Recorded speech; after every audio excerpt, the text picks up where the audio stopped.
देश ने कहा Virat Kohli number 1 with a great margin 43.7%, 2 पर धोनी, 3 पर रोहित शर्मा, चौथे पर सूर्य कुमार यादव, और ये चारों क्रिकेटर है, जबकि सवाल स्पोर्ट्स का पूछा गया था। 5वें पर नीरज चोपड़ा है।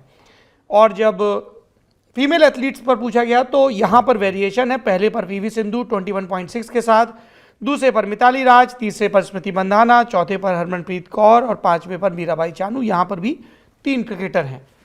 आपकी राय और यशवंत दादा की राय, then will close this session. मुझे सौरभ, यशवंत जी को मालूम होगा, मुझे याद नहीं, कि ये इंटरेस्टिंग है कि अब नीरज चोपड़ा जैसे लोग आने लगे हैं।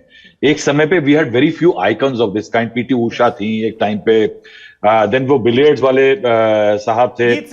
तो क्या है जी, तो क्या है कि बहुत कम नाम हुआ करता, लेकिन नाम आने लगे। लेकिन ये जो क्रिकेट की क्राइसिस है, इसमें विराट कोहली का टॉप पे होना एक बहुत इंटरेस्टिंग एलिमेंट है मेरे लिए।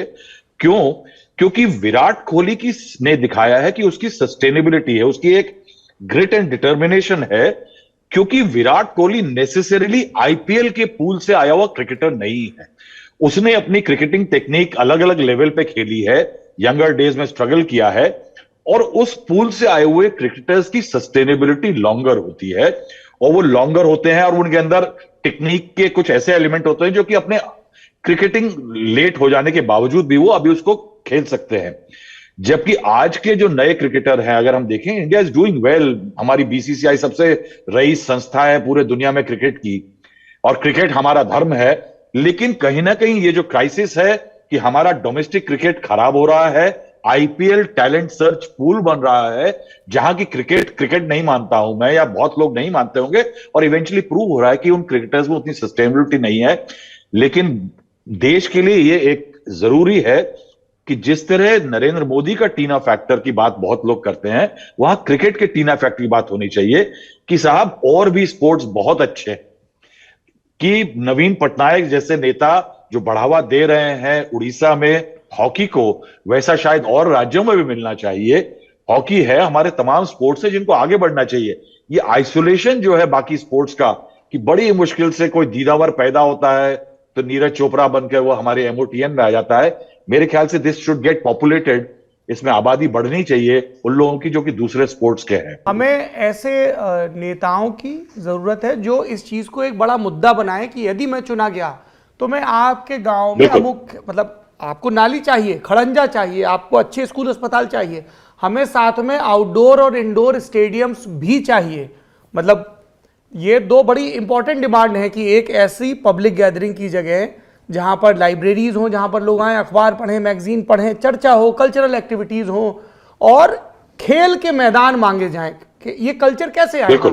हम लोग कहते रहे ऐसा होना चाहिए। आप देखिए, अगर स्कूलों के स्तर पर जैसे राष्ट्रीय प्रतिभा खोज परीक्षा होती है, वैसे खेल के लिए इस तरह की हो, और उसमें नंबर ऑफ सीट्स बढ़ाई जाए, और ये मैंडेटरी हो कि आपको स्कूल में एक खेल तो चुनना ही है। अभी क्या होता है, तो जिस तरह से कुटाई होती थी जी कुछ खेलने पे अपनी स्कूल में हम लोगों की, हाँ सौरभ, और जिस तरीके से चीजों को बिल्कुल खांचों में बांट करके, मेरे ख्याल से हमने और आपने सीपीएमटी या आईआईटी नहीं क्लियर किया तो बड़े लंबे समय तक अपने स्कूल के लिए हम दोनों का नाम शर्म के रूप में ही लिया जाता था। हालांकि अब हालात बदल गए हैं यशवंत दादा।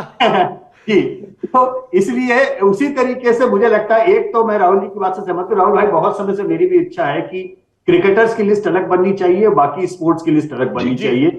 ये शायद एक एडिटोरियल निर्णय है जिसको कम से कम मैं अपनी ओर से इंप्लीमेंट करने की पूरी कोशिश करूंगा कि अगले एमओटीएन में आपको क्रिकेटर्स की लिस्टिंग अलग मिले, और बाकी स्पोर्ट्स के जो लोग हैं उनकी लिस्टिंग जी बिल्कुल ऐसा होना चाहिए, और ये होना चाहिए, बहुत जरूरी है। मैं इस पे इंप्लीमेंट करूंगा, और बाकी कोशिश करूंगा कि हम और सौरभ निकले हैं तो उस विद्यालय से और लोग भी निकलेंगे।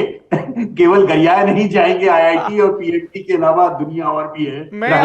मैं अपने सब नौजवान दोस्तों को बार बार ये बात पूरी ताकत से बताना चाहता हूं कि 10वीं और 12वीं के नंबर उन विषयों में आपने कितना हासिल किया, इससे आपकी जिंदगी की लकीरें तय नहीं होती हैं।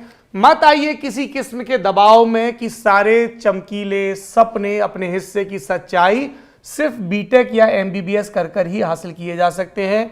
आप एक अच्छे वकील, एक अच्छे लेखक, एक अच्छे कवि, एक अच्छे पत्रकार एक अच्छे स्वप्न दृष्टि हो सकते हैं, आप आर्किटेक्चर में जा सकते, कितनी ही फील्ड हैं। इसलिए बहुत जल्दी ये मत तय करिए और औरों को मत बनाने दीजिए आपके हिस्से के पैमाने, खूब तजुर्बे हासिल करिए, ये सबसे ज़्यादा महत्वपूर्ण है। मुझे जब भी कोई नई उम्र की फसल मिलती है तो मैं यही कहता हूँ कि अगर तुम्हारी शिकायतें नहीं आ रही, अगर तुमने शैतानियाँ नहीं की, अगर तुमने किताबें नहीं पढ़ी, नई नई जगह नहीं देखी, दोस्तियाँ नहीं गांठी, कुछ दिनों में खत्म होने वाली दुश्मनियाँ नहीं पाली, तो फिर जब बूढ़े हो जाओगे और सफल हो जाओगे तो कहानियाँ क्या सुनाओगे।